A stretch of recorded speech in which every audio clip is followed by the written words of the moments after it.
it's all gonna be good. Don't worry about nothing, don't worry about nothing, nothing now. It's all gonna be good. So breathe like you know you should.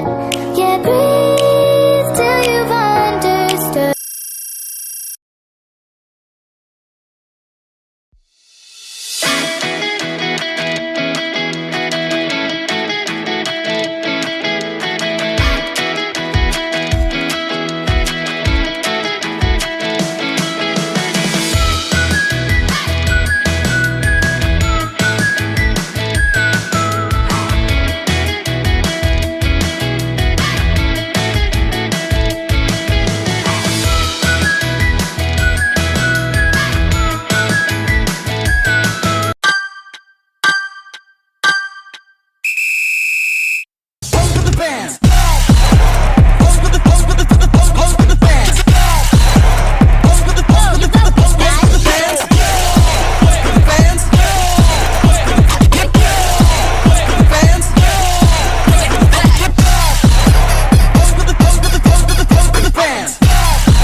Drama ini menceritakan sebuah diskusi ilmiah yang hidup dan penuh semangat di antara 10 mahasiswa. Dibantu oleh Nur Habibah sebagai moderator, mereka bersama-sama mengupas tuntas misteri mengapa terjadi perubahan musim di bumi.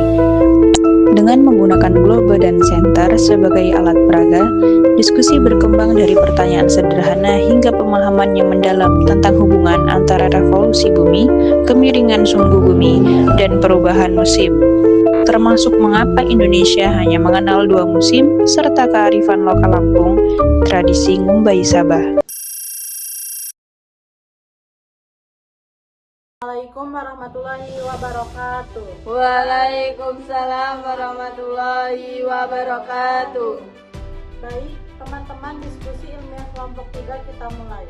Hari ini kita akan membahas topik yang sangat menarik tentang perubahan musim akibat revolusi bumi dan kemiringan sumbu bumi. Sebelum kita mulai, saya ingin meluruskan satu miskonsepsi yang sangat umum terjadi bahkan di buku-buku populer sekalipun. Banyak orang mengira bahwa musim panas terjadi karena bumi lebih dekat ke matahari.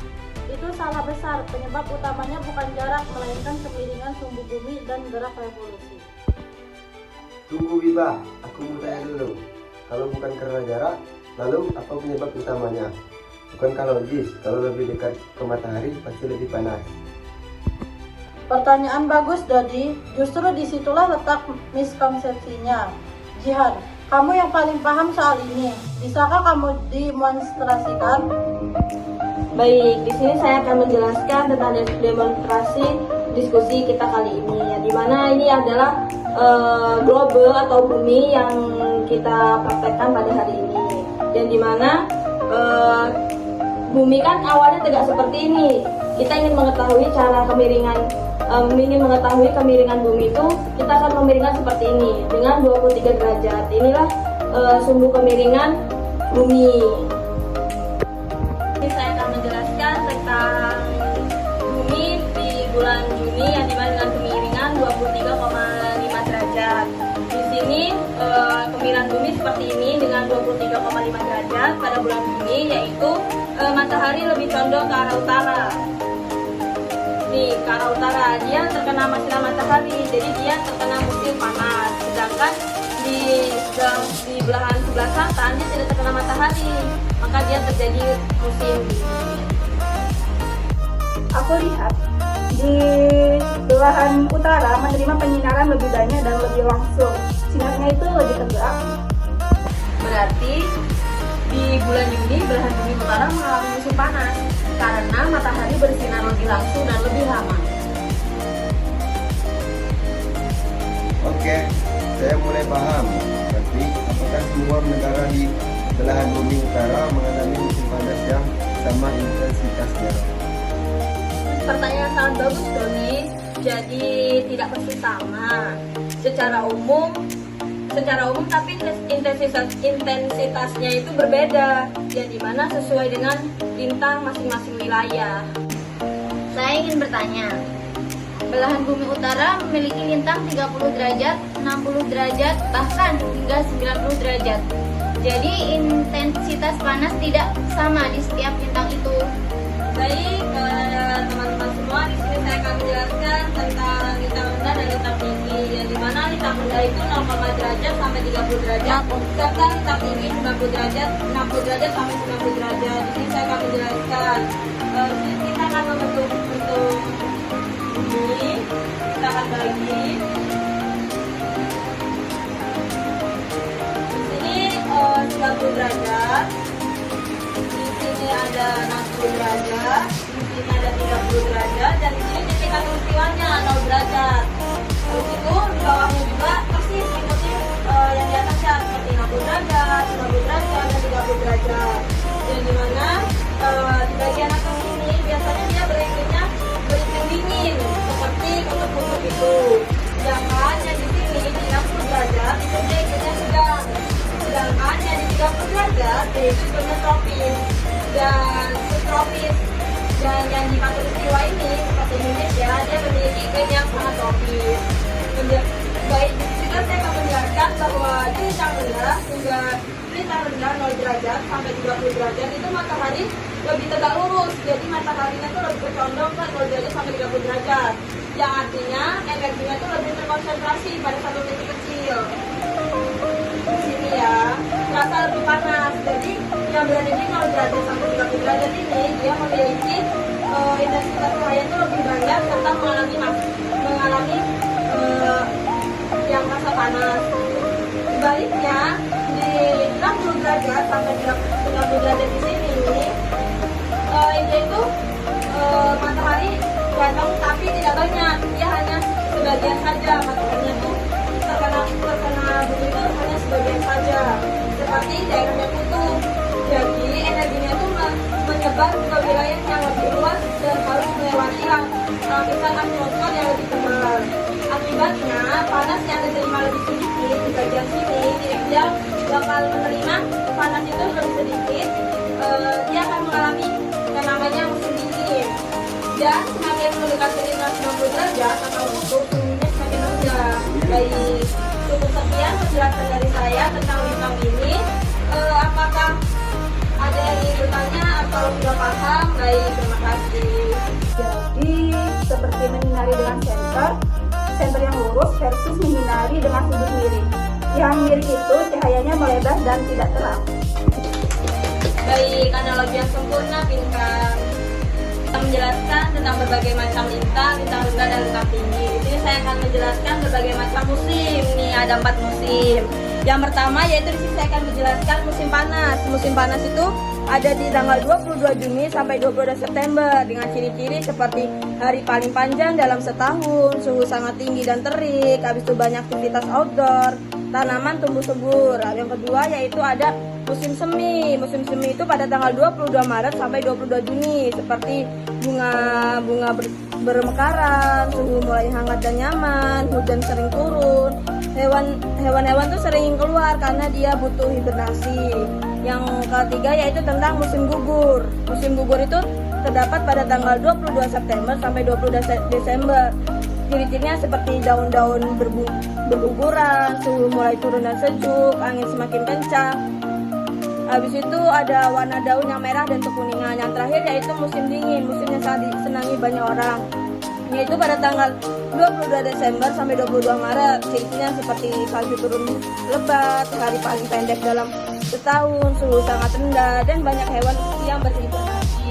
Sekian materi penjelasan tentang musim yang dapat saya jelaskan. Terima kasih. Yan, bagaimana dengan belahan bumi selatan seperti Australia? Apakah sama? Aku bisa menjawab itu, Dodi. Musuhnya berlawanan dengan belahan bumi utara. Ketika negara-negara di belahan utara mengalami musim panas, misalnya bulan Juni, maka Australia di belahan bumi selatan justru mengalami musim dingin. Begitu juga sebaliknya. Oh, jadi ketika orang Eropa menikmati pantai di musim panas bulan Juli, orang Australia justru sedang menggunakan jaket tebal.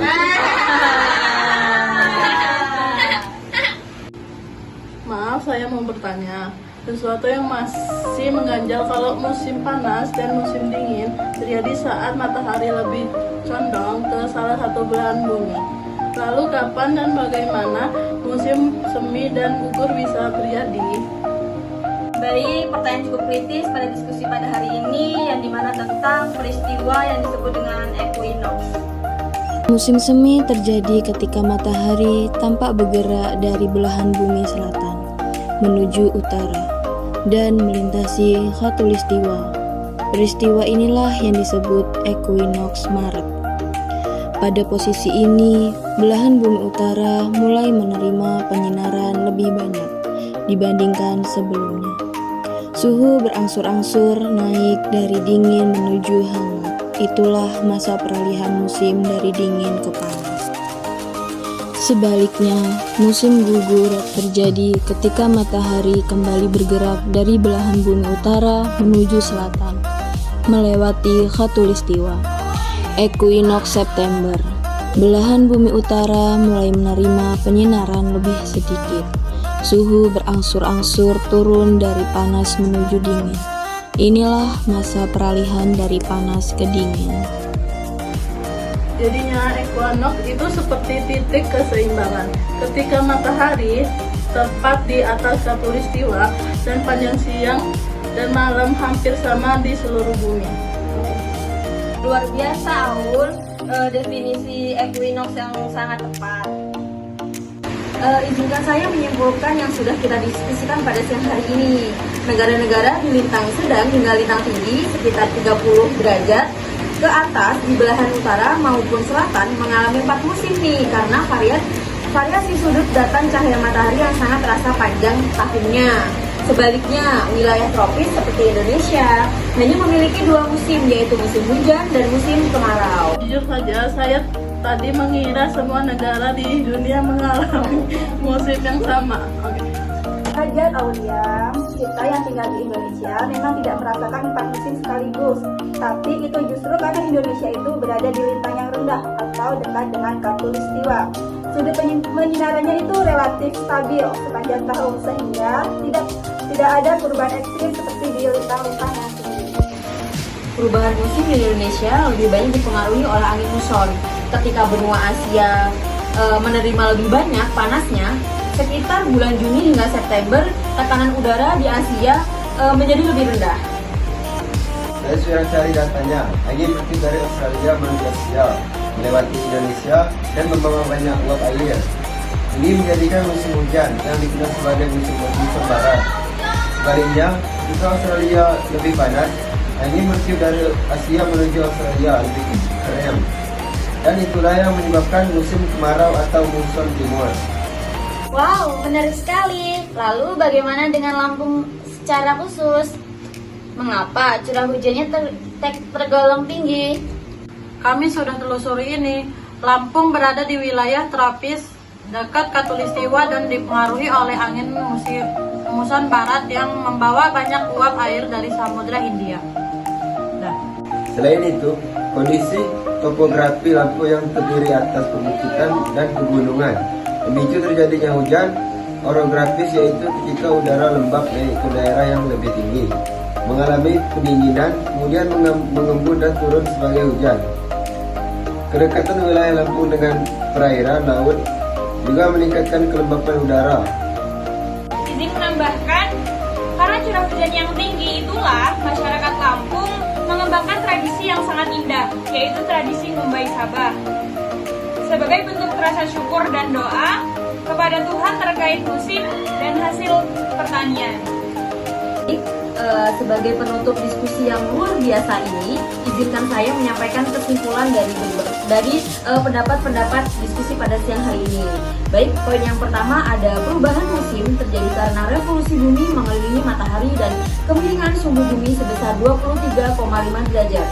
Poin yang kedua, kemiringan sumbu bumi menyebabkan gerak semu tahunan matahari seolah-olah matahari bergerak bergantian nih ke utara dan ke selatan sepanjang tahunnya.